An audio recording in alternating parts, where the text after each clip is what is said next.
They're my views and the views for this hour of Bob Chapman. Hi, Bob. Are you there? No, I'm not here, but I'm okay. Okay, fine. We're having a little electronic difficulty, but at least we've got things jury-rigged so we can have you on today and get us abreast of what's really going on. Now, basically, have they come up with a solution to the problem over there in Europe, or are they just blowing smoke? Well, first of all, in Germany, the German people, by and large, are ready to hang the Chancellor, Merkel, because she did exactly what they told them not to do. And when you're in the pay of the Illuminati, you do what you're told. Attack with the people. And I don't know that they're going to go along with this program. There's other nations that have to be consulted as well. And I noticed that Mrs. Merkel said yesterday, that they would not have any final say on the agreement until after the summer recess, whenever that happens. I'm not familiar with their schedules over there, but I do know that the big month in Europe for vacation is summertime, of course, but August is the biggest month. And we're almost at the end of July, so I would think that August might be lost. We may not find out anything until September. And we don't even know the details of the deal. We know some of the things. I've written about them. But by and large, we don't know anything for certain. And I notice in all of the information I've gathered, and I do a lot of research on it. In fact, tomorrow morning I'll be on radio and TV over in Athens again to talk about the problems there in Greece. And nowhere is there any mention of the demand for collateralization on the bonds by the bankers and the sovereigns in relation to Greek borrowing. And so, did it just disappear? And there's no mention that for about a week now, every day, there has been 10,000 taxi cab drivers who refuse to take any fares, and they are raising Cain and doing all sorts of dirty tricks and things like that. And they had their permission to be able to operate a taxi cab, which they paid for, taken away from them. So they're not very happy. And, of course, we still got 50 to 100, 150,000 people a day in the streets. And, of course, that's going to cut back on revenues to the government. That means they can't pay their bills, and the whole thing is just a mess. Well, of course, the German people already don't have much choice. Is the opposition any different? Here in America, we have two political parties, Republicans, Democrats. They're both controlled by the same people. It's all political theater. It's the same thing in Germany, Stan. Beg your pardon? It's the same thing in Germany. I live there. Okay, fine. We'll be back in just a moment with our special guest, Bob Chapman. Well, this is Dr. Stan. Here's what Bob is just saying is there's a chaotic situation over in Greece. He's going to be on the phone over there tomorrow, so we'll have a lot more information, and hopefully he'll be putting that in the International Forecaster. But, of course, the situation is certainly not solved over there. And the reason, of course, it's not going to be solved and they're not going to do it as logical is because the people who are running Europe, and I'm talking about the people who control the governments in France and Germany and the other countries, are all dedicated to this concept of a one world government. And even if, of course, they end up losing the support of the people, they know the other political parties controlled by exactly the same people. This is a long-time plan working there just as they work right here in the United States. States. And believe me, here in the United States, ladies and gentlemen, both political parties are controlled by the same people. But that's the last thing they want for the American people to realize. Well, Bob, so then what do you see happening? Or are we just going to have to wait and see? I think we're going to have to wait and see, but I think in the final analysis they'll have some sort of bailout. And all they're doing is trying to gain time. It's really as simple as that. The number one objective is to protect the banks and other lenders, stock brokerage firms, and then the sovereign governments, like they've done in the United States. And the heck with the people, I don't care about them. And besides, there's too many of them anyway, they're useless eaters, so they may as well get rid of 50 or 80% or whatever. And that's just the way they feel about it. I mean, these people are diabolical. So that's why you and I are on the air all the time, telling everybody what they're doing, informing new people as to who the enemy is and why he does what he does. And the same thing in America, you know. They're talking about this debt situation. There really is no debt situation. They got plenty of money to run the government. What they're trying to do here is gain political currency. If you remember, if you can believe that they would take this situation to the point that they have in order to make political points. But the money's there. The president's been lying. He's made a fool out of himself. And anybody who reads intently knows what's going on. And they're going to create, if they can get away with it, a 12-member panel that will essentially oversee the House and the Senate. And of course, there's no way in the Constitution that you can do that. And it'll be another step in trashing the Constitution if it gets passed, and that's their intention. Again, 95% of these people are in on it. We have no representation. No matter what you do, they're not going to listen to you because you don't pay them. In fact, what you're saying is they're getting paid by the bankers, by the financiers, by the people who control the corporations. That's where their money comes from. They're the ones who get them reelected. They're the ones who control the media. So they're simply answerable to them. And there was a fascinating article I read, I think, the last couple of days by Paul Krugman, who made the point that there's really no shortage of money to get the economy moving. The major corporations have lots of money. They're just sitting on this and not doing anything. Well, we know the major banks have lots of money, actually about $3 trillion, and about 6 of them certainly control 60 or 70% of that. But they're not going to invest it in America. They may invest it overseas or in treasury bonds. They're not going to invest in America because I think they're trying to bring the whole economic system down today. Would you agree or disagree with that? I wholeheartedly agree. And you and I have discussed that many times over the past several years. And that's the intention. You know, if these people would do their history, and maybe they don't have time or acumen, but this thing goes back 2,500 years. Now, I usually only talk about the last 1,000 years. And that's okay. I don't want to scare people away. But this is nothing new, except this time, it's not just a power play. It's the creation of world government. That's what they're up to. And these little nuances, such as a new 12-member panel to oversee the House and the Senate. You got to be kidding me. I mean, how could it even entertain? And they got two absolute meatheads who are trying to get that passed, Harry Reid and, is it McConnell? Probably, yeah. He is the House of the Senate leader. Oh, this guy is as dumb as a rock. And this is what people got for representation. It's awful. Well, and we desperately need Ron Paul. And if we don't get him, there'll be a lot of people taking trips.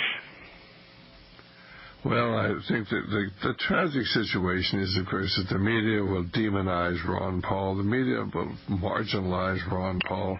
The media will marginalize anybody who tells the truth. I mean, they want to get, Paletti, or they want to get one of their people in, certainly, that put up with this. They'd love to get Giuliani, or they'd love to get certainly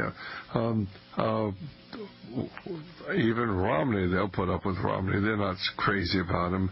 But, I mean, he'll go right along with them. He'll compromise anything to get to be the president. But anybody who really believed in the Constitution, wanted to limit the power of government so men could be free, is going to be attacked and vilified by the controlled media.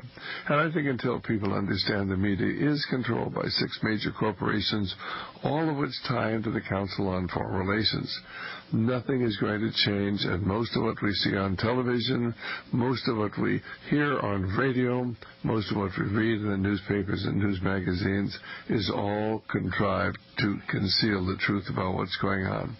So basically, what in heaven's name is going on over there as far as the revolutions that are taking place in Libya and in Syria? These look pretty phony to me. They look like they were actually designed by our own military and an effort to overthrow the existing governments and bring everything under the control of the Muslim Brotherhood. What's your take? I think so, but there's so much more to it than that. We don't know really where Gaddafi stands. I spent a lot of time in Paris in particular, in London, hobnobbing with the Zionists, and he was one of their pet people. We have the people in the United States and in Europe as well who want to get a hold of the assets in Libya. And I'm talking about stealing. Now, they've already frozen and probably looted the sovereign fund of Libya. It's $100 billion. They want to steal the oil. I mean, the second largest reserve in the Middle East, the best oil in the world. They want to steal their gold, 434 tons of gold, or whatever the figure is in that vicinity. They want it. They want to control those aquifers so they can control neighboring countries. And evidently there's some design here to embroil the Middle East in changes and trouble. And sooner or later they'll go after Iran. And that will be the distraction. And they'll probably let the war draw out for 2 or 3 years to keep the pot boiling and make sure enough people get killed. Because, they don't want people around. They want to get rid of most of them. And so there's a whole bunch of reasons. The trigger, supposedly, was that Mr. Gaddafi wanted to use the golden dinar in trade with other African countries and form a group built around that. And, of course, the neocons wanted AFRICOM. And he didn't want any part of that because he realizes what their intentions are. And so there was plenty of reasons for the Illuminists to try to destroy him and take over control of that country. And it's going to happen in other countries as well, particularly if there's a preemptory war between Israel and other states, with the exception of Libya. In other words, Bahrain and other places like that. And so this turmoil makes people look off in the wrong direction and be concerned about, are we going to have a third world war? When financially and economically, all of their societies are falling apart. I'm talking about Europe, England, and the U.S., and probably half the damage will be followed in many other countries. And so the damage will be widespread. People don't even have a concept of what's going on. Well, I think it's really tragic. Everything is manipulated, ladies and gentlemen. Nothing is as it appears to be. And certainly people don't understand who the good guys are, who the bad guys are. We finance both sides in most of the battles. The Muslim Brotherhood, who is certainly is the one I think is going to inherit most of the nations over there when the dust settles. The Muslim Brotherhood has been financed by our intelligence agencies and the British intelligence agencies going back to 1928, when the Muslim Brotherhood was formed, covered in a book we carry called The Devil's Game. And it is the devil's game, ladies and gentlemen, because there are powerful Luciferian forces behind everything going on. We'll be back in just a moment with Bob. Well, this is Dr. Stan. Bob was simply saying, if you watch what happened to gold and silver today, gold started out very, very strong, up $18 or so, and silver was very strong, almost $1, and then they knocked it down. And you have to understand, ladies and gentlemen, that the stock market is manipulated. The commodity market is manipulated. The gold and silver market are manipulated by the President's Working Group on Financial Markets, and you can go up on the Internet and look this up. Certainly they're there. Their purpose is to manipulate the market so the rich will get richer and the poor will get poorer. Of course, the extensive reason that they do it, we want stable markets. We don't want them to get out of line. But it's really, of course, if you are one of the insiders, you're going to make a lot of money because you know what they're going to do. Well, apparently the option market is going to close tomorrow. So, and of course, if the price of gold and silver are up, the big boys are going to lose a lot of money. And they don't like to lose money. That's not the way the game is supposed to be played. The way the game is to be played is they win, we lose, or we lose, they win. Doesn't really matter which way it is. It's all, of course, the transfer of the wealth of the average person to the ruling elite. And, of course, they all tie in together. Well, Bob says we're going to know a lot more this evening, whether they're going to be able to pull this thing off. But certainly they're having a terrible time controlling the price of gold and silver because, of course, people all throughout the world are buying gold and silver. They realize that the markets, the fiat money markets all across the world, whether it be in China, whether it be in Europe, whether it be in England, whether it be in America, they are all collapsing. Gold seems to be holding very well at $1,600 an ounce. Silver seems to be holding very well at $40 an ounce. And they're way underpriced. So you pick the story up there, Bob.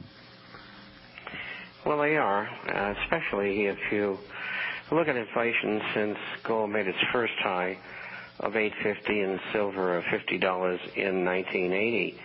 Official inflation since then would have gold around $2,200 an ounce, but unofficial inflation would have gold at $8,000 an ounce. With silver, officially somewhere around $80, but unofficially around $375 an ounce. So just on fundamentals alone, in comparison to what transpired during the last great bull market in gold, one would assume that the downside is certainly very limited. The upside is absolutely enormous. And so I expect that gold and silver will reach those real market levels. And I don't think it's going to take long to do it, because it's not going to be long before we see the government losing control. And they are going to totally lose control. Even now, they only can manipulate the market for 2 or 3 days, and that's it.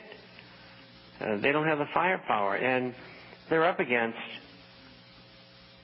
big hitters. You know, governments, people who are successful in business and other spheres who are saying, "Jay, I think that's a good place for us to go." And so that's what they do. and the price that goes higher. And what's going to happen when silver is finally unleashed from the bonds that are holding it in the position it's in as far as the margin requirements are concerned? They raised margin requirements almost 3 months ago from $4,500 a contract to $21,600. Then the commodity firms raised their margin on silver to $42,000. So they wiped out all of the small and medium-sized investors. And one of the things that's created is that there's no overhang selling available. And this selling, if it doesn't materialize, can't affect the upside of the market on silver. And so most people don't realize that because they've never been in markets. And, there's only a handful of people who are in the newsletter business. Most of them don't know anything about the markets, from a professional viewpoint. And so what you're saying is ordinarily if there's no buffer out there, there's nobody selling, so if there's buying and selling going on, it's going to drive the price right to the ceiling. Is that correct? On the short term, it's certainly going right back to 50. And the long term? I think it'll go to $400. Hold that thought. We'll be right back. We'll be right back here. Well, this is Dr. Stan, and certainly we're not asking for questions calls today because we are having some electronic problems. Hopefully we'll have those fixed as soon as we get on our new telephone board and get our old one fixed. But right now, of course, our guest is Bob Chapman for the International Forecaster. And Bob was just saying that as we look and see what's happening, we see, of course, the demise of the old system. He thinks that gold could certainly go up by the end of this year, or perhaps as much as $2,000 an ounce. We don't know. It's all conjecture. He thinks that silver has a tremendous upside potential, and where it's going, we don't know. But we don't know the sky's the limits because, of course, there is no bottom for the dollar to descend in. It is not worth the paper it's written on. And one of these days, of course, the elite who, of course, are getting out of paper money and into gold and silver and into solid commodity assets when this whole thing falls apart. Why the people who have certainly been following things think that, this is just like it's always going to be. The dollar's coming back. They're in for a very sad awakening, and they're going to learn what has been learned repeatedly down through the centuries, and that is there is no incidence in all recorded history where when a nation has gone on a fiat money system, that fiat money system has not eventually collapsed.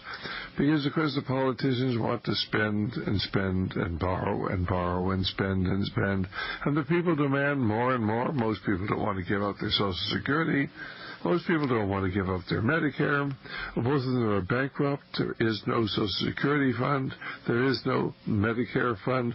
Yes, there are bonds there, U.S. bonds, but when the Social Security Administration cashes them in, well, of course, the Treasury then has to go out and borrow money because they don't have any money. Government doesn't have any money other than what it can take from us by force or what it can borrow, or, of course, what it can create by simply printing money. Those are the only three sources. They print more money.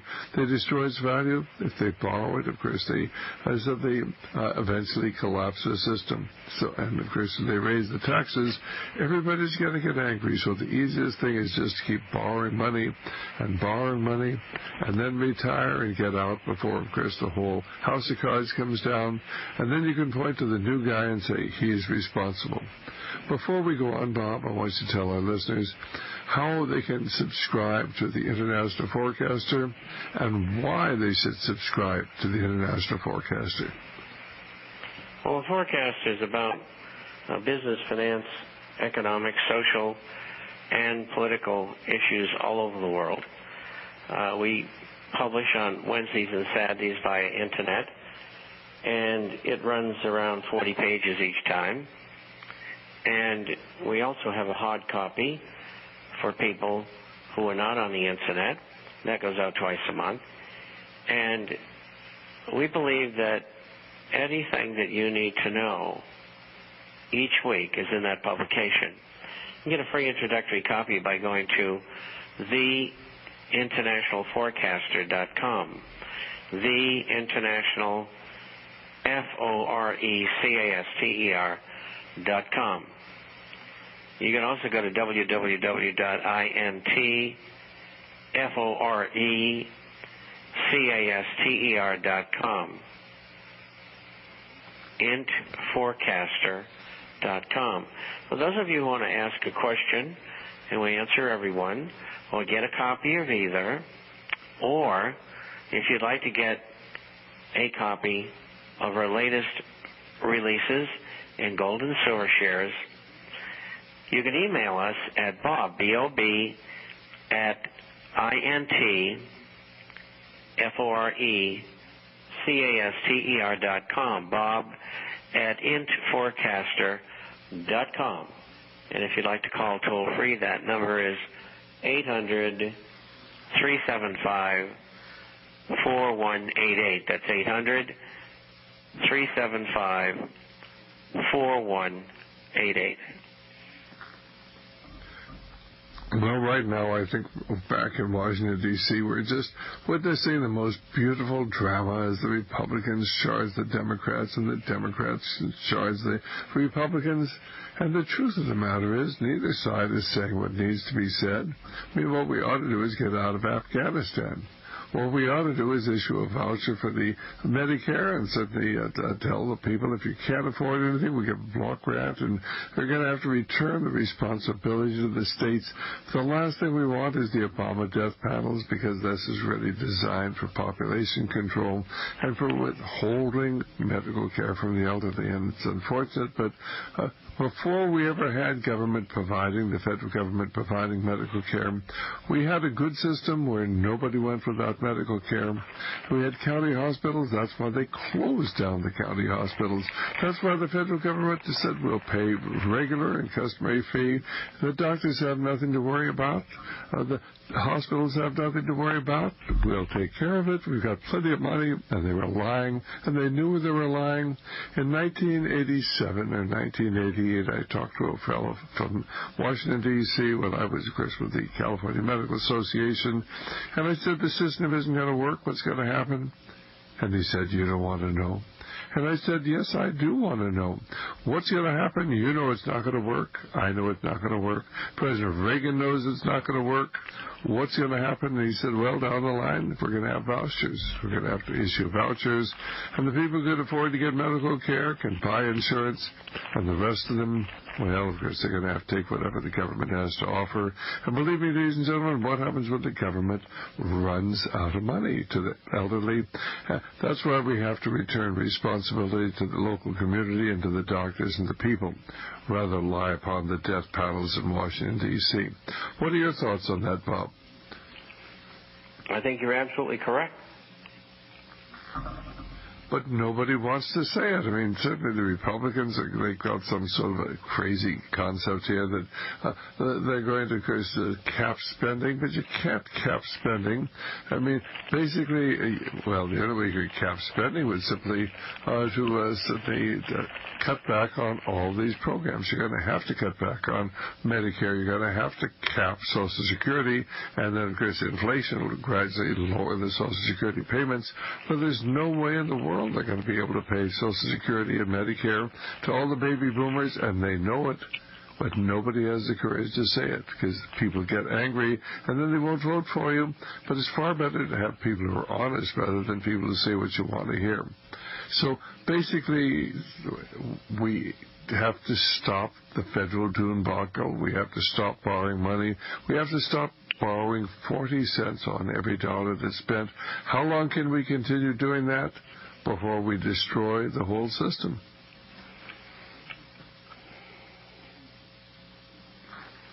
Bob? I call that that the fascist mono. Okay. Because that's what I think it is. So basically It started with all these social programs beginning in 1935. And then they were carried through during the war in part. After the war, they really went looking for it. They had Harry Truman, and anything to do with socialism he was all for. And with the exception of Eisenhower, it was, same old, same old. And the point I'm getting at here is this. And this is a very important concept. Stan knows all about it. In the 1930s, there was a concerted special effort by the Brotherhoods of Darkness, as well as the United States government and other governments as well, to destroy the family unit and make people depend upon some form of government to take care of them or supply jobs or particularly take care of them in older age.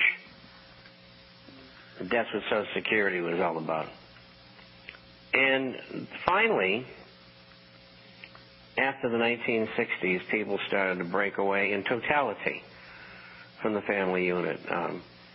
People in families who were relatives might not see each other for the rest of their lifetime, after 15 or 20 years old. Or, you might see them for a short period of time 50 years later. And I know situations like that. And so the government has usurped the place of the family unit. Now, what essentially is being done is government saying, we don't want to support you anymore. We don't want to help you. We want to do away with all these programs. And what we want you to do is depend on your family. Reverse evolutionary process. And that's where they're sending things. That's where things are going. And if you don't have any family, or your family's poor and can't help you, you got a real problem, like death. And that's what's going to happen to people. Well, I'm very, very concerned. This whole utopian concept that we've been telling was just going to look after us from the cradle to the grave. Just trust the government. That's what it's there for. Government really wants to take care of you, and of course, the truth of the matter is, government can't take care of the people, especially as more and more people in the baby boom generation suddenly grow old, and then, of course, now they're waiting to get what they're entitled to. And they paid into Social Security all of their lives, and they paid into Medicare all of their lives, and all that money has been stolen. As they sent Bernie Madoff to prison for running a Ponzi scheme. Is anybody suggesting we're going to send our congressmen and our senators to prison for running exactly the same Ponzi scheme? What do you think, Bob? Well, I think they should be. And I think we should go to people who were involved in this in government, and whatever they left behind for their families, should be taken away from them. Lyndon Johnson's a good example. He spent his whole life on the public payroll. And when he died, he had $500 million worth of assets. So you figure it out. You don't need to be a brain surgeon to do that. And so all these people should be relieved of their wealth. Totally. Well, I think that the great, great tragedy is that there's just so much corruption back in Washington, D.C., and people get up and give speeches, and I'm sure a few of them are really very, very concerned and very, very dedicated, but they're in a marked minority. If they weren't a minority, they wouldn't be able to get by with this dog and pony show we're seeing now. Mr. Boner gets up, and then the president gets up, and they argue back and forth, and the Republicans want to cut taxes and maintain all of these programs. Certainly the Democrats want to raise taxes and create more programs. Who in the Republican Party has talked about getting out of Afghanistan and stop spending all of our money on the military and close down the 131 military bases throughout the world? Is there one Republican leader who's talking about that? Are there any Republican leaders talking about globalism and restoring taxes so that we will not continue having our major factories move overseas? None of them. The leaders of the Republican Party and the Democrat Party are both dedicated to globalism and the one world government. And of course, Republicans claim to be so much in favor of, the pro-family values and pro-life values. And yet, of course, when the Republicans controlled the presidency and the Senate and the House of Representatives, not once did they ever try to reverse Roe versus Wade, which they could have. It's all a fraud, ladies and gentlemen. It's all political theater. And I wish we could ask for your questions, but unfortunately, until we get our telephone system, that's going to be simply something's going to happen in the future. Maybe tonight, maybe tomorrow. We just have to wait and see. Well, Bob, certainly, what do you think is going to happen next as far as the national government is concerned? Do you think they're going to come up with some sort of an agreement? Do you think they're just going to go ahead and increase the ability of the government to continue borrowing money up to $16 trillion and then from 16 to 20? I mean, you have to put a stop to this at some time. But, of course, it appears that neither leaders of the Republican or the Democrat Party really have the courage to do what's right and to say we're going to get out of Afghanistan, we're going to cut Social Security, we're going to cut and put a lid on Medicare. We're just not going to continue funding these programs because there's no money to do it with. What are your thoughts?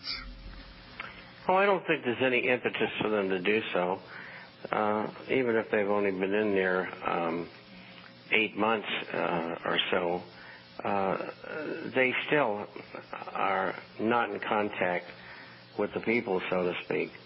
And when you've got 95% of the people getting paid off by Wall Street, banking, chemical, insurance companies, and transnational corporations, you can expect, as a constituent, zero.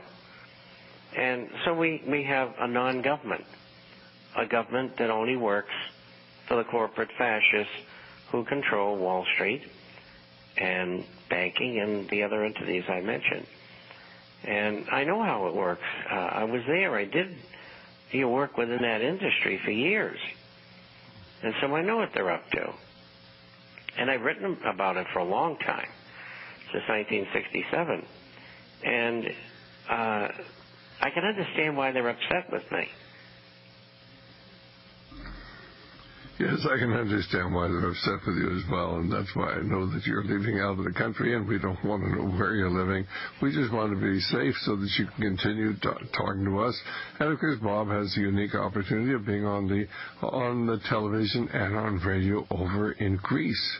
And he's telling the people over there about the scam, how they are being robbed blind by their leaders. And certainly the people over there are going to have to one day be told socialism doesn't work. You can't spend money that you don't have, and you can't borrow your way into prosperity. So you think the Greek people are going to be willing to do what's really necessary? Because, boy, if this thing doesn't get straightened out, they're going to be living in poverty for the next 50 years. That's right. It's a tragedy. And I think even the business people, I don't think they realize the depth of the problems. Well, the thing is, basically, the whole idea is to transfer the wealth of the country to the bankers. The bankers, of course, really have a scam going. Everything is built upon debt, and, of course, you owe money, got to pay it back. Bankers create money out of nothing. And then they have the audacity to charge you interest on the money they created out of nothing. And then, of course, if you can't pay it back, they simply call your loans. They take your home, they take your business, they take your post office, they take your ports, they take everything you have to a country.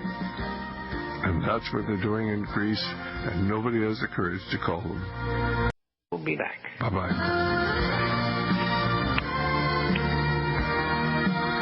Yeah, this is Dr. Stan. We do hope you enjoyed the program with Bob Chapman. And Bob Chapman of the International Forecaster. Hi, Bob. How are we doing?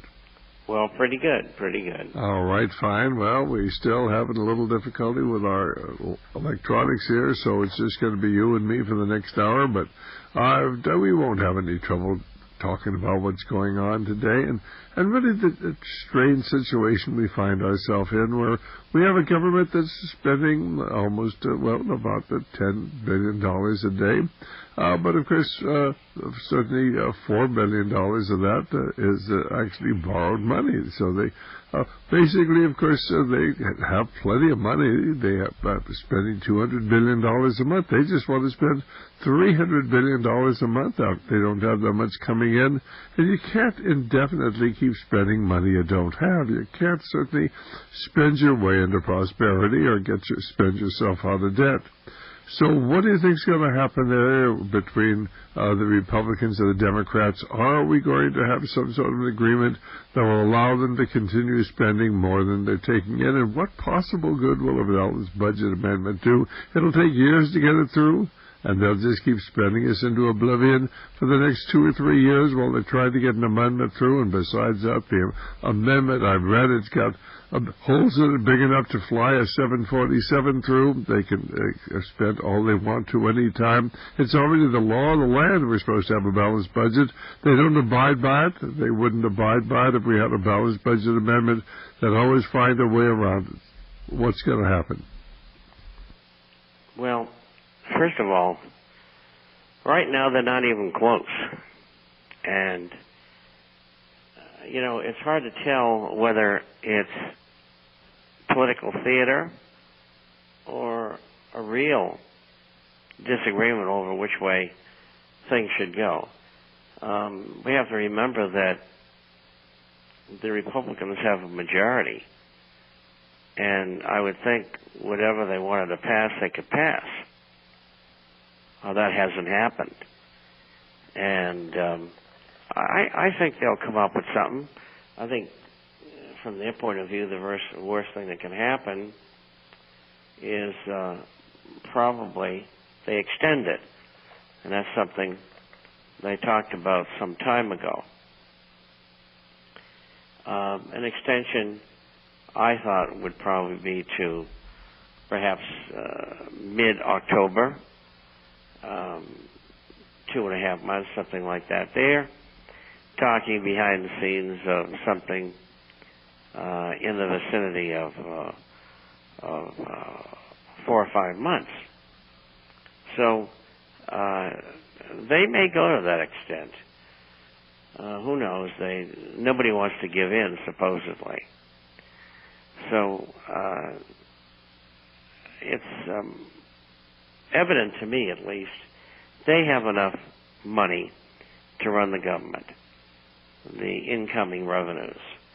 And they've already said that they've used funds from the federal pension program and have said that if need be, they've used Social Security and Medicare. And so I don't think the government's going to shut down. And this business of withholding Social Security and Medicare benefits, I don't think they'll do that. Well, they have $200 billion every month coming in. They can put that out. It's just that and they even have enough money to continue funding the debt and the military. It's just they're going to have to cut out a lot of the useless things.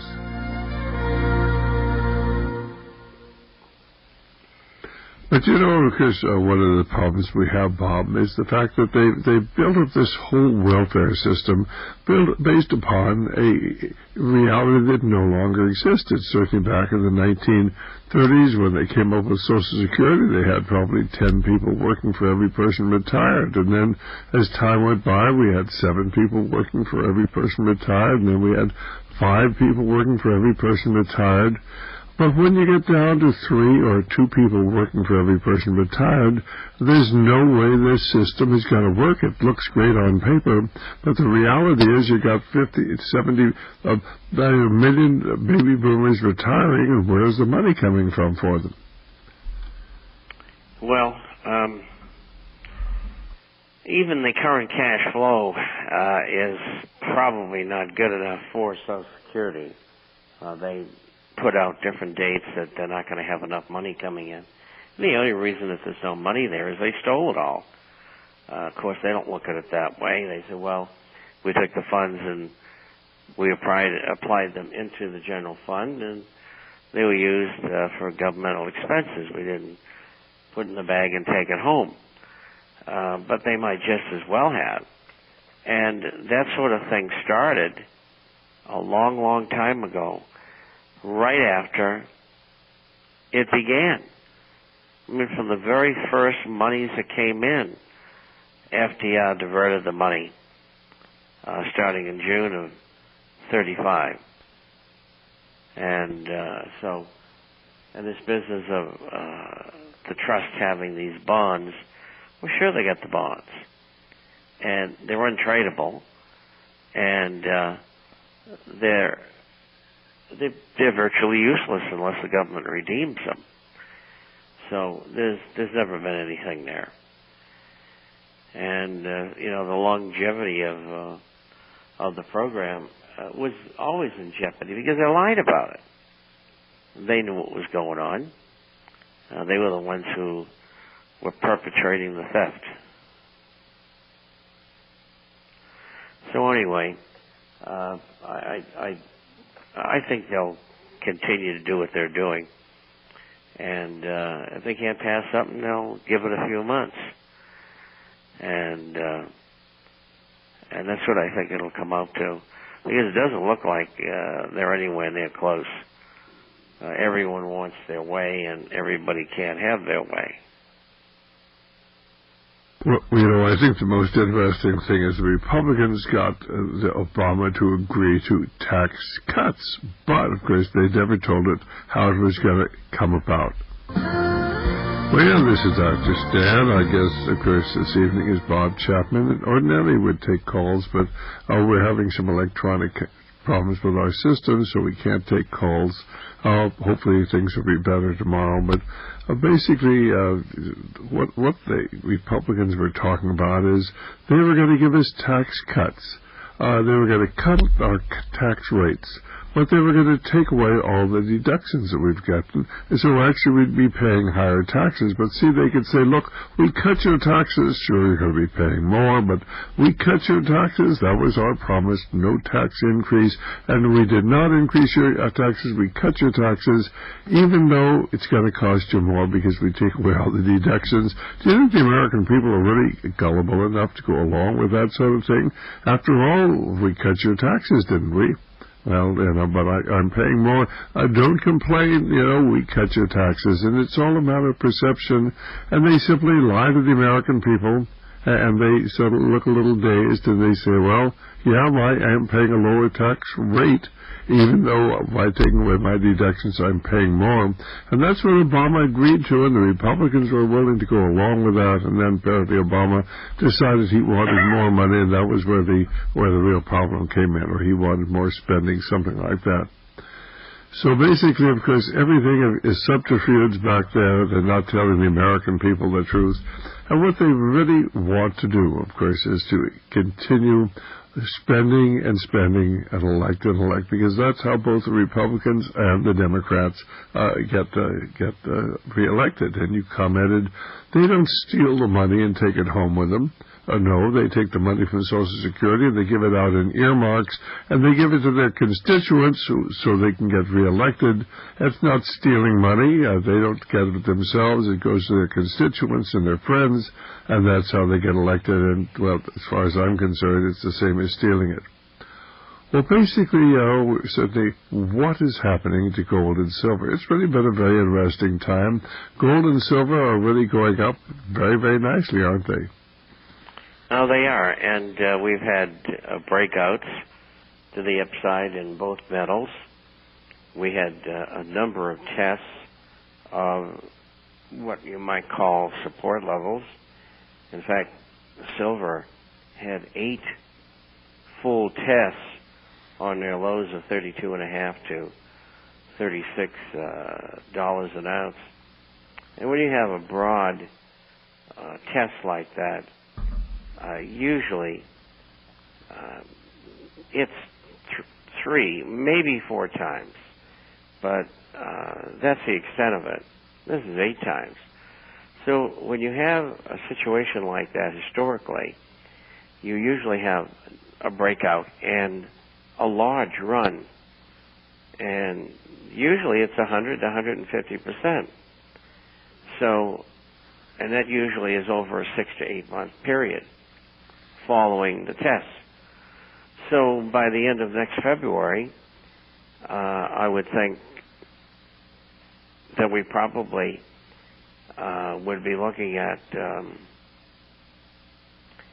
something over $2,000 for gold, and that's being very, very conservative, and probably $70 or $80 silver.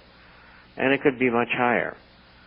And you have the fundamentals. Gold and silver have been manipulated by the government, and they continue to be manipulated. And under normal circumstances, they would both be selling at much higher prices, and they're not. And so if you add that together with the technical aspects, you get an explosive situation. And then on top of that, you have the problems in Europe, and in the problems in the United States, in England. And so it's not very positive. And so I think that this is going to be a long run. People are going to be very surprised. And it's all assisted again.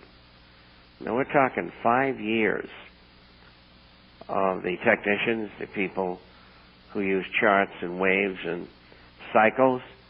They've been wrong on every call for 5 years. Now,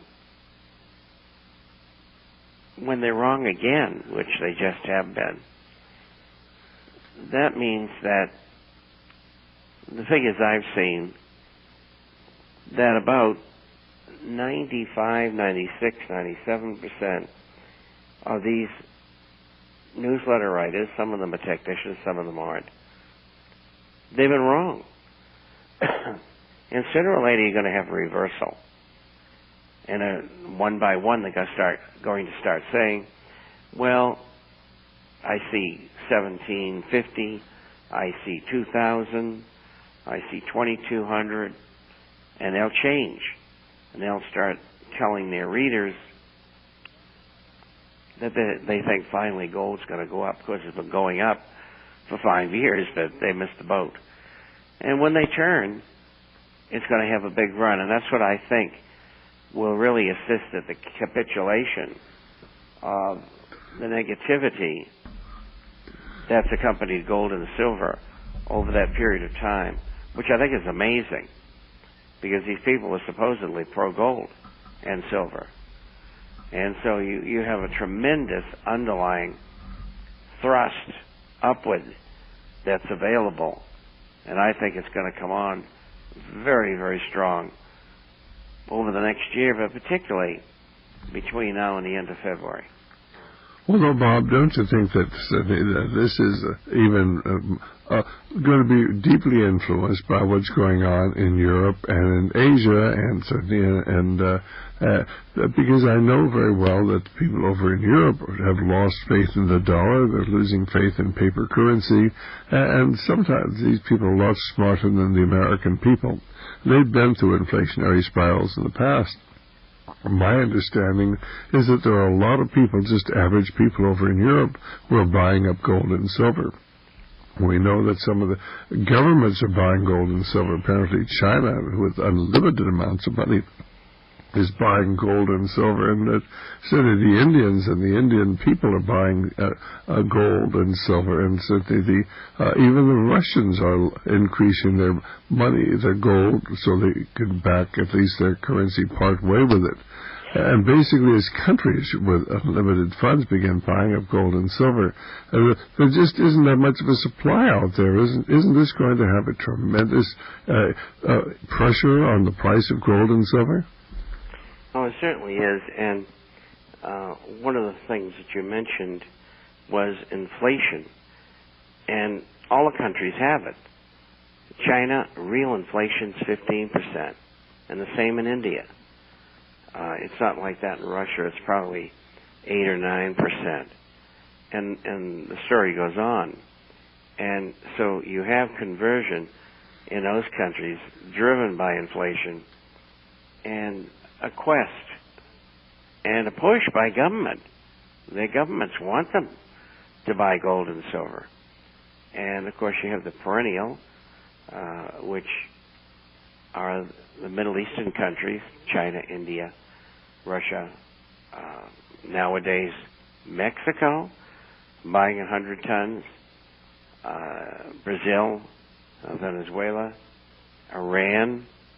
So there's plenty of buyers out there, and it's far, far more buyers than there is production.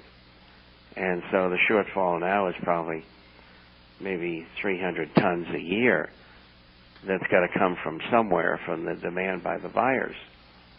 And so that's a tremendous push, and it's not going to stop.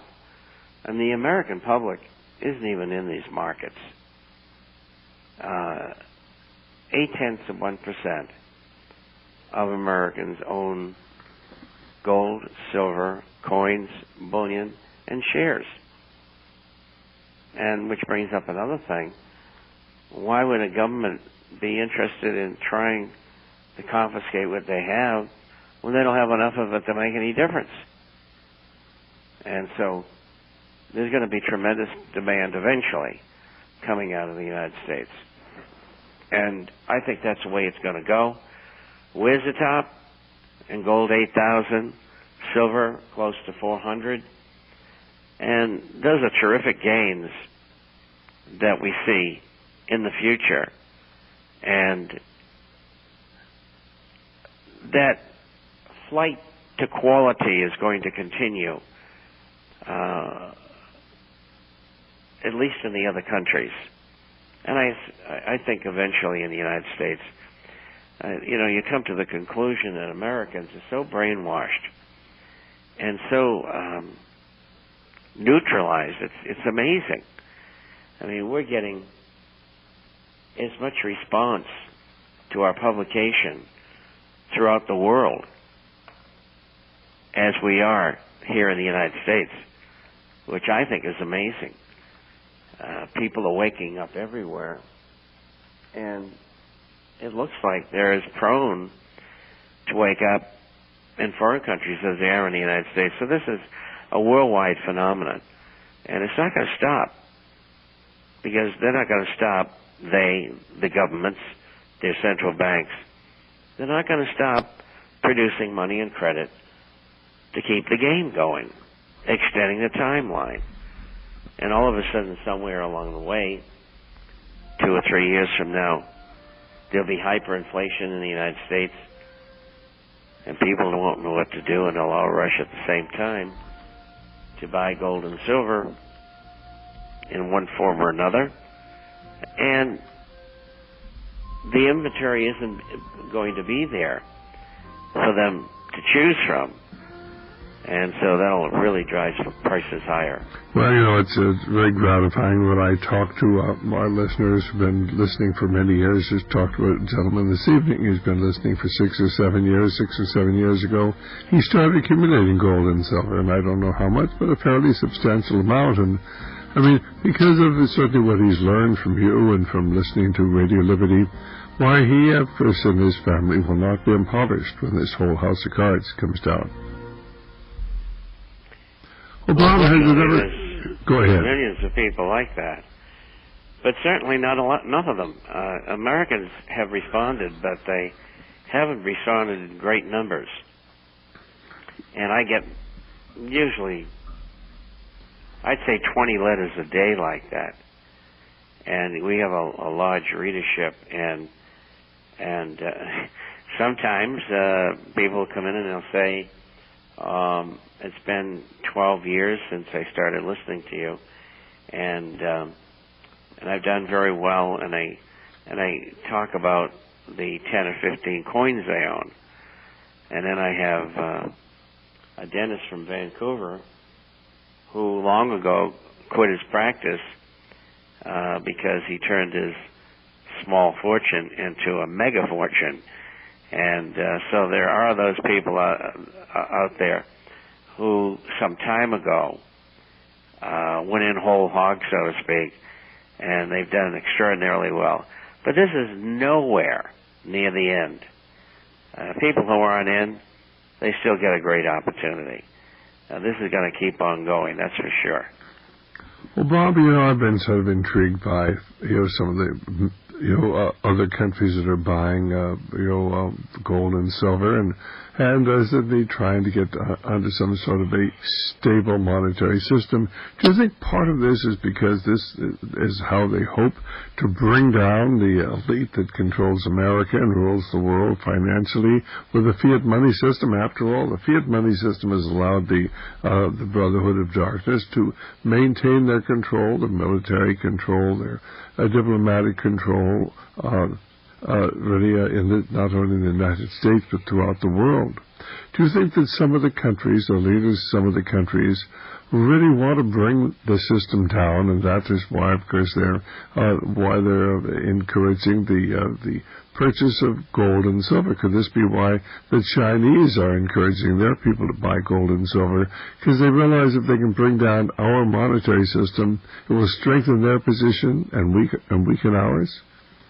Well, I think that definitely is a thought in their minds, that's for sure.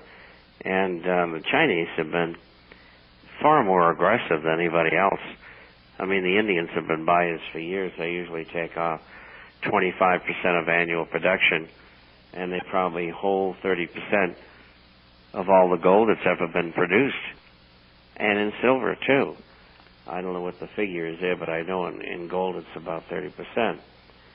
And, you have the people say, well, this isn't very good because the bad guys, the Brotherhood of Darkness, behind the scenes, they've really got piles and piles of gold, and they're going to be the ones who are going to profit from it. Well, first of all, nobody knows how much gold they got. And I've been doing this 52 years or more, and it's been my specialty. And I guessed to myself what it is that they have, but I would say probably 20%. And that's a lot. But who cares? What we want to do is to have a system that works. And the system that we have now doesn't work because there's no control over what government does, because there's no anchor.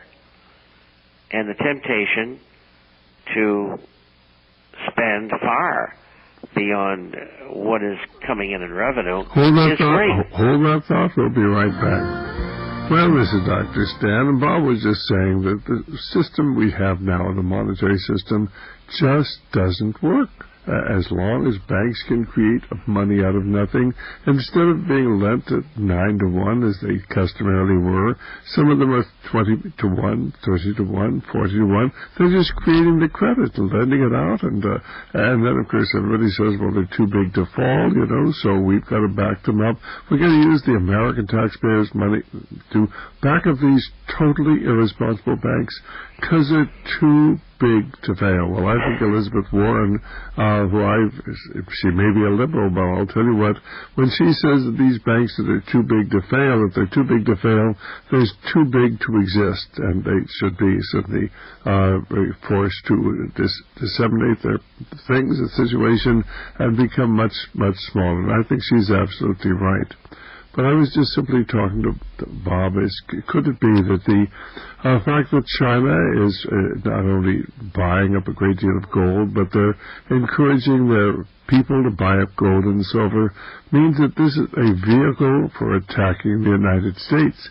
Because if they can break certainly this fiat money system that has allowed our major banks to finance our empire, the American empire, with the troops stationed in 131 nations throughout the world, if they can break the financial back of our country, then of course they will be able to rise to a period of, or to a position of eminence. And Bob thinks that's very, very true, that they recognize that if they can destroy our monetary system, it will strengthen their position. And yet, if the monetary system is not destroyed, why, of course, the globalists will take all of our wealth and all of our possessions and move us into a world government where freedom, as we've noted, is simply a remembrance of things past. So we're sort of, well, it doesn't matter what happens, we don't do very well.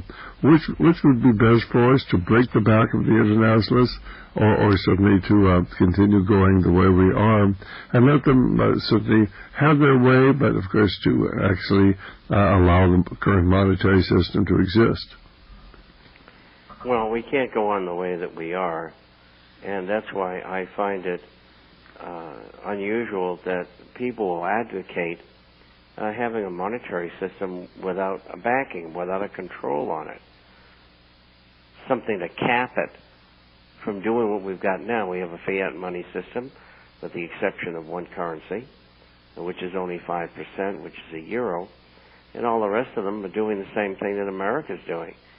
And so it has to end up in higher and ever higher inflation, and ultimately hyperinflation, in a collapse like we've seen recently in Zimbabwe. And the classic of all modern time is the Weimar Republic, which lasted 3 years in the state that it was in before it collapsed. And there's different degrees of hyperinflation. There's been about 23 instances in the last 100 years. So this is nothing new. And it's nothing new to have countries, sovereign countries, fail.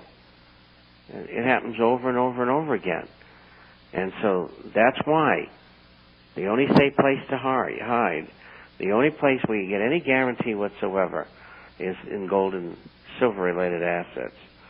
And I think some nations recognize that, and some nations don't want to. They want the game to go on, and they want to make greater and greater profits, stealing from the public. And that's really what they're doing. You know, I spent 29 years in the brokerage business, and what they're doing today is really totally unbelievable. They're totally out of control.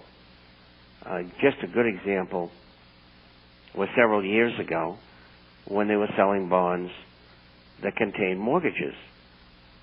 The rating system, the three companies, all said these bonds were AAA when they were triple B. And many, many buyers, and these buyers are all professional for the most part. They bought this, what is now called toxic waste, and the money of the people who had entrusted to them, a good deal of it was lost, in many instances 80%.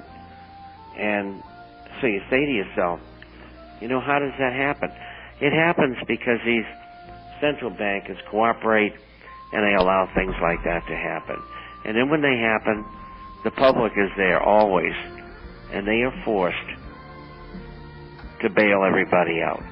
That's what's going on in Europe and in England and here today, and it's not going to stop until the system goes down. Well, I'm afraid you're right, because these people, the bankers, lie to us. Henry Paulson, Secretary of the Treasury, promised, give us the TARP money. It's for Main Street. It's not for Wall Street. And as soon as he got his greedy little hands on it, immediately went to his friends on Wall Street.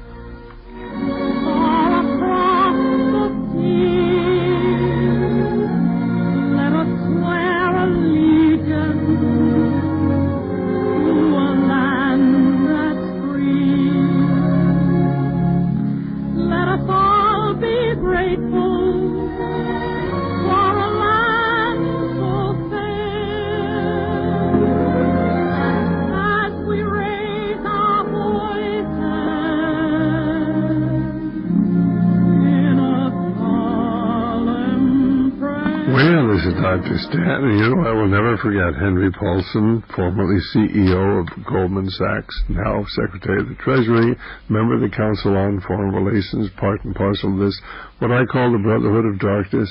And he went on television, he said, we need this money if we don't get this $700 billion. Why the banks are going to fail? We've got to keep people in their homes. They're going to lose their homes. I need that $700 billion to actually to keep people in their homes, to stabilize the housing market. This money is not for Wall Street. This money is for Main Street. And I remember him saying that. And of course they bulldozed it, the Senate, the House, into passing the legislation. And immediately he gave the money to his friends on Wall Street. And he said, well, the situation had changed. He was lying when he talked to the American people, and nobody's ever called him for the liar that he is or demanded that he be tried for collusion with his friends on Wall Street. I mean, that to me was criminal activity, and there was just the outcry was deafening in its silence. Well, you're absolutely right, and I had projected 13.8 trillion is what I had thought they had produced. And unfortunately, I was wrong. It was 16 trillion. And those figures came out of a government audit last week of the Federal Reserve.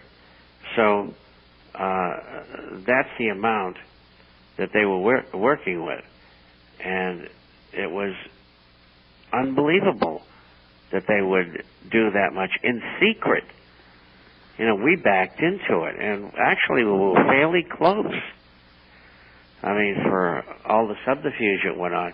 Now, how can a nation allow a Federal Reserve to do things like that and do it in secret, not caring what happens and who gets hurt and who makes the money and so on and so forth?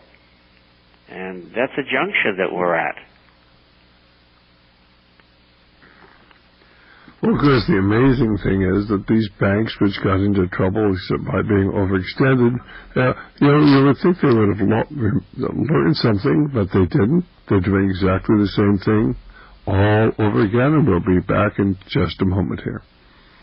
Well, this is Dr. Stan, and we were just pointing out that certainly what happened in the fall there of 2008 and certainly in the early 2009, where, of course, we had to give these banks, the Federal Reserve came up with almost $16 trillion. This is what Bob was pointing out now. They just created this money out of nothing to bail the big banks out of this terrible position they'd gotten into.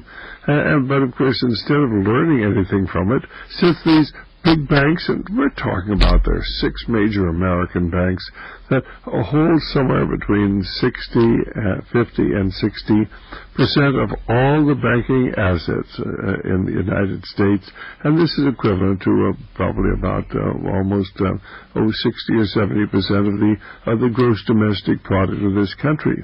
These banks, the small coterie of banks, which I call the Brotherhood of Darkness, has all this money. It's sitting on it. It's not investing it in the United States. It's investing it in other countries, but not here. They're all in on the scam to break the back of our country and to impoverish our people, just the same way that we know that the corporations are sitting on about $2 trillion of money overseas. They're not investing it here. And certainly the banks are sitting on it. These $3 trillion are just sitting on it. They're not investing it. Why? Because I think they want to break the back of our nation economically. They are certainly not interested even in making money. They're interested in bringing about this one world government.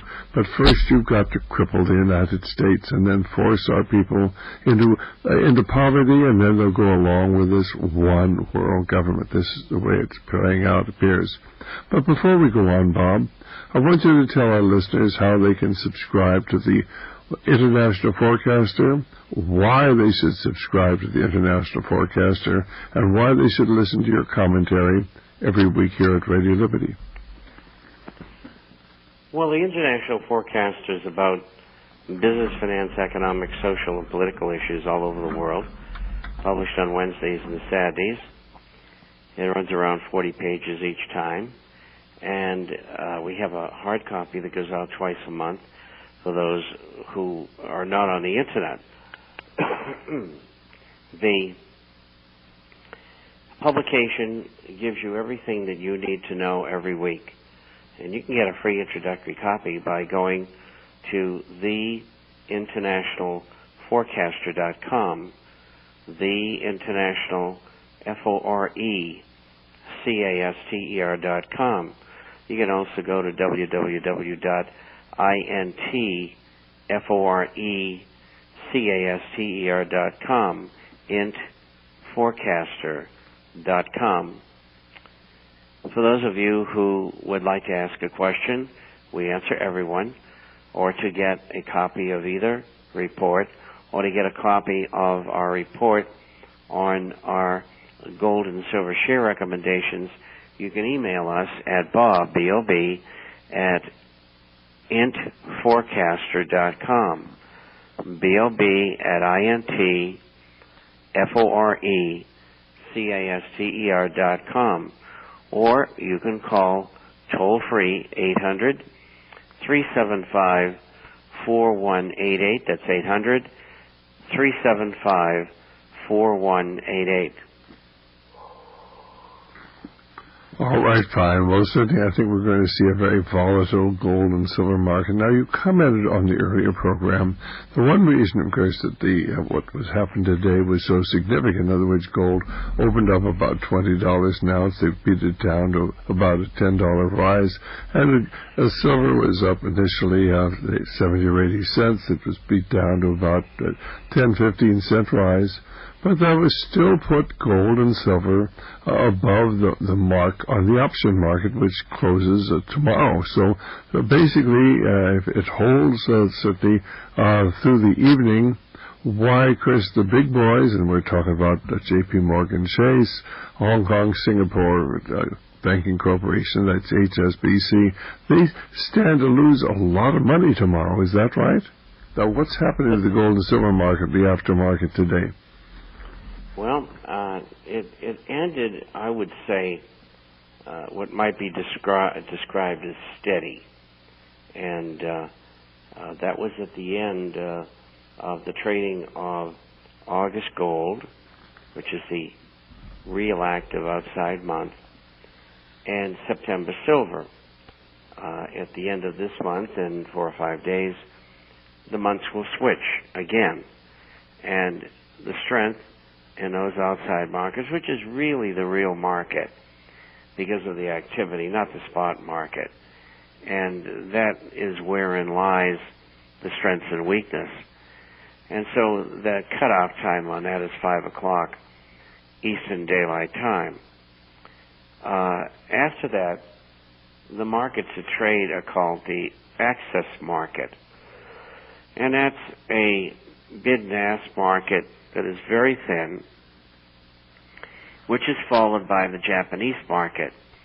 And I would imagine that they're already trading over there, but we don't see what they're doing unless we have a machine that's plugged in with their symbols and everything. And so that access market is in action right now and will be until London opens up. And London is 8 hours or 7 hours from New York. So if it's, say, 9 o'clock here, it's 4 o'clock in the morning there. And so that market is the next one that gets active, and that's a cash market, although the LBMA will be operating as a futures market at the same time. But the cash market usually carries the day.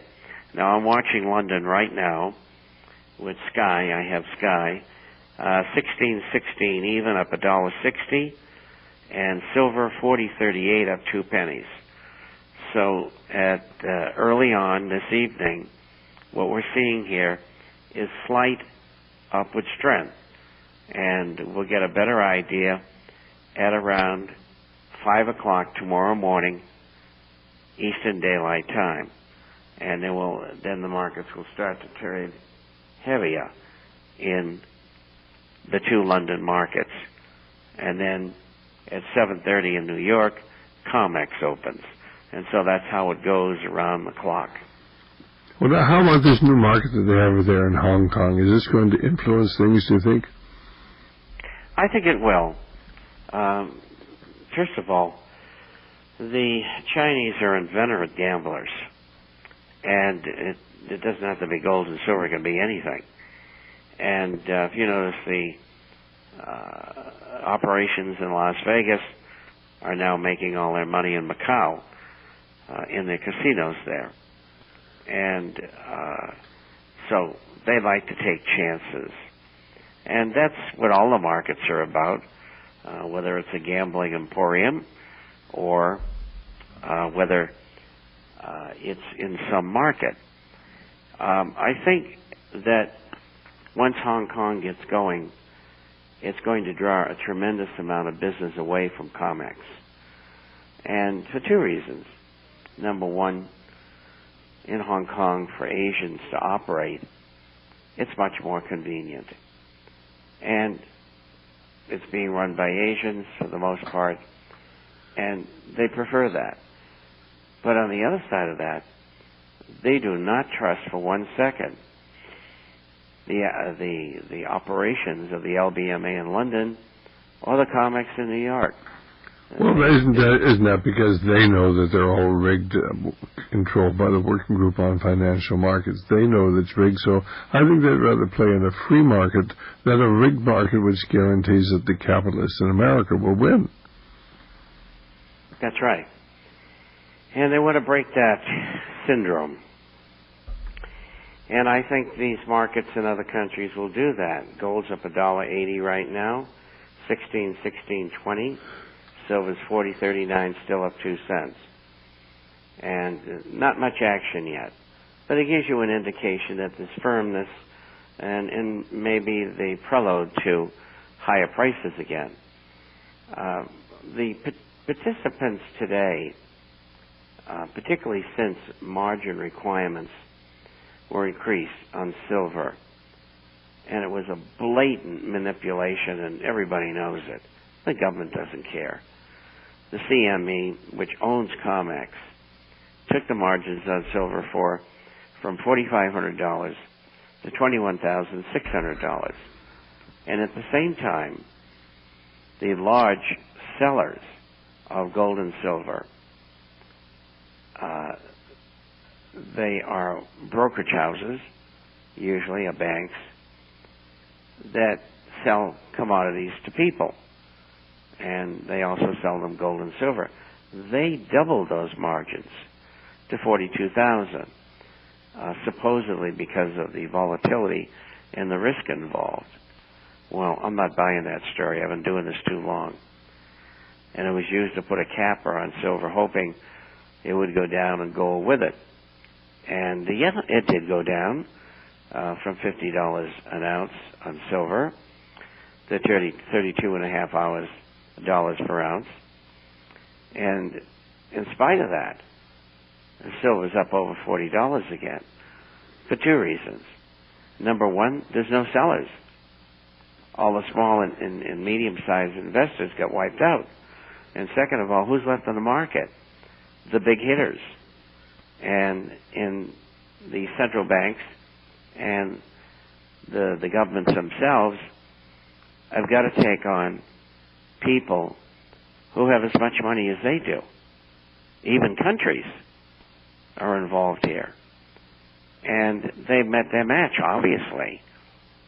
Otherwise, silver wouldn't be back over $40 again. And the same thing is happening in gold, but more so in silver.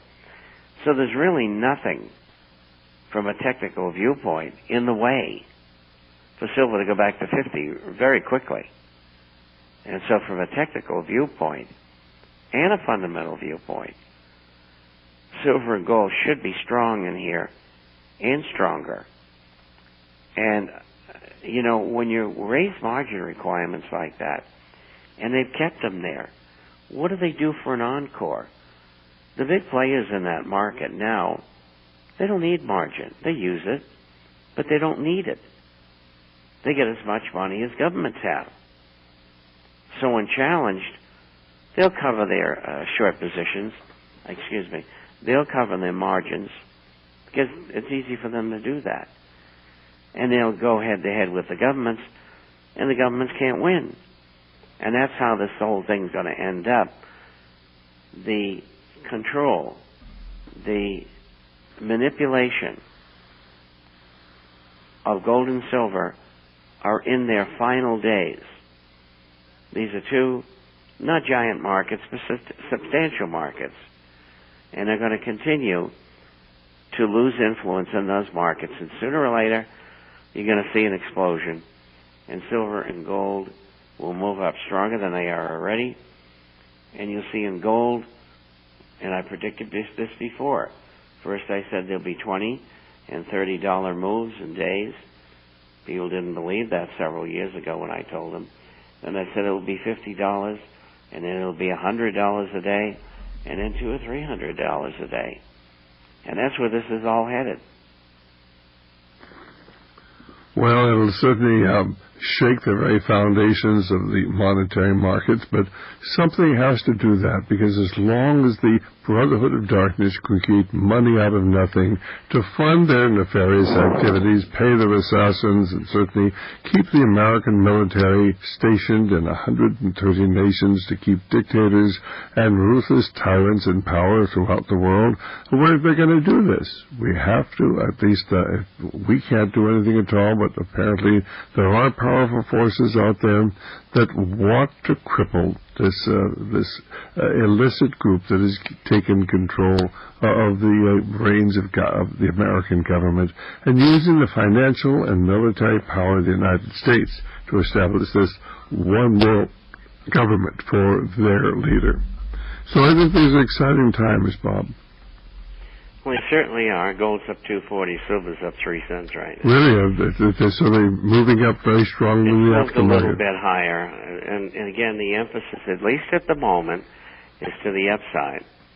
But this is going to be, in our time, a very significant event, because this time when these people are taken down, and they will be taken down, because too many people know what they're doing, we're breathing down their collar every day with the radio programs throughout the world and the internet, and they know they're losing. They underestimated what could be done versus them, and their plan is not going to be successful, and they're going to pay a very steep price, because this time too many people know what they're up to in every country, and I am sure when it's generally found out what they've done, that nations will bring these people to justice for having looted the nations in which they operate. And I see that happening. And as a matter of fact, I think some nations probably will bring the equivalent of trials for treason against people behind the scenes in finance. And people like Paulson, our ex-president, I mean, what they've done is treasonous.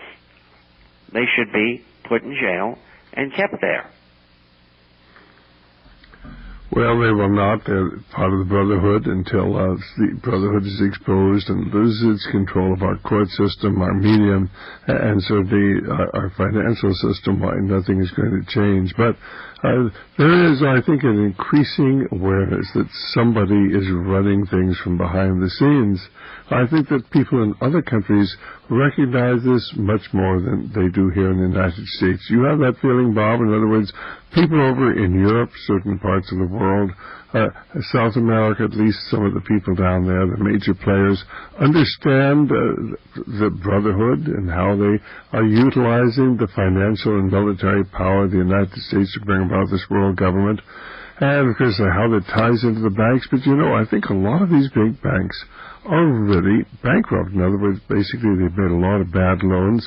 When you would certainly take a loss on a loan if you're leveraged 9-to-1. If you're leveraged 50 to 60 to 1 and you have a major loss, you're in trouble. Aren't a lot of these big banks really insolvent? Yes, they are. And they're using two sets of books. And if you and I did that, we'd go to jail. But that has been sanctioned by the U.S. government, the Bank for International Settlements, and the FASB, which is an accounting organization, in violation of every possible rule. Anything to keep the bank and the financial sector in power. And if there's any shortfalls in financing, we get to pay for it. They don't. Hold that thought. We'll be back in just a moment. Well, Bobby, and I think it's the most amazing thing that certainly nobody in the FCC has been fired because they're allowing Bernie Madoff to run the Ponzi scheme. They knew he was running a Ponzi scheme. You can't tell me these very, very smart people get going over his books and had no idea that he was running a Ponzi scheme when he was paying 12% interest and wasn't making any trades. How do you make 12% when you're not making any trades? They had to know what was going on, and they just wouldn't do anything about it any more than they're doing anything about the manipulation of the stock market or the manipulation of the commodity market or the manipulation of the gold and silver market. Well, you're right about that, and there was a gentleman who was very vocal for years to the SEC, telling them what they were doing. And now it's proven he was right. There were other things that companies were doing that I revealed to the SEC over the years. They never did anything about it.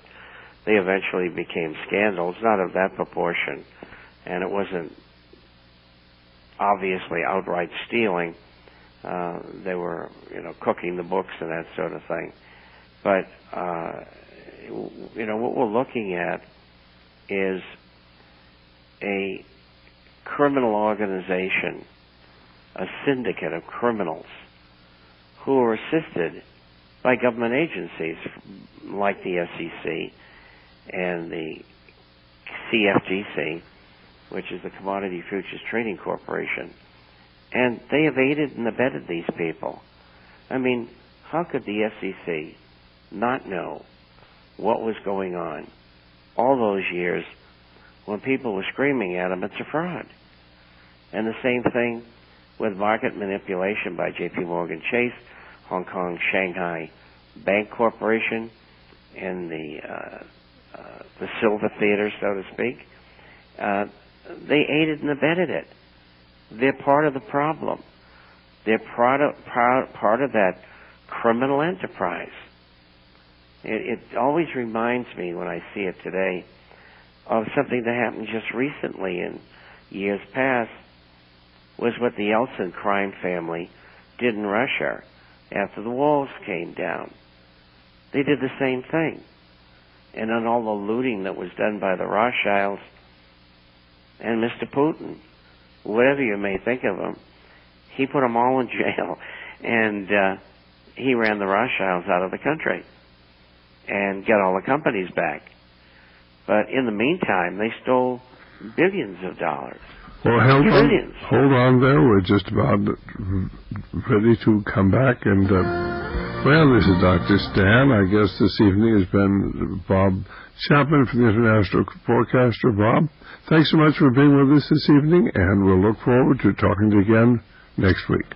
Oh, thank you very much, and thank you all for listening, and I'll be there. Bye-bye. Bye-bye. Okay, fine. That's Bob Chapman. Ladies and gentlemen, we're in the most difficult financial times of our nation. These are truly perilous times. Certainly we're seeing the progressive erosion of the value of our currency. Inflation is being purposely created. It's running about 10% at the present time, and certainly it will be up to probably 15% by the end of the year, 20% next year, and of course, out of the destruction of the value of your currency. Heed this warning and defend yourself, defend your life savings, because if you don't, who will? And if not now, when? And the people, of course, who followed the advice that Bob and others have been putting out on our programs have done very well. And those of you who haven't or simply don't believe it's possible, you only have to look and see what's happening today. Go to the store, go to the gas station, go to the places where you buy your clothes that are imported from overseas, your underwear, your suits, shirts. They're all going up and going up dramatically because the inflation, the United States government is sending overseas as we progressively inflate and destroy the value of our currency and produce inflation all throughout the world as part of the plan to bring down nations all throughout the world. As we move from freedom towards world fascism, towards the one world government, the one world financial system, the one world currency, the one world religion, and imposing the one world ruler.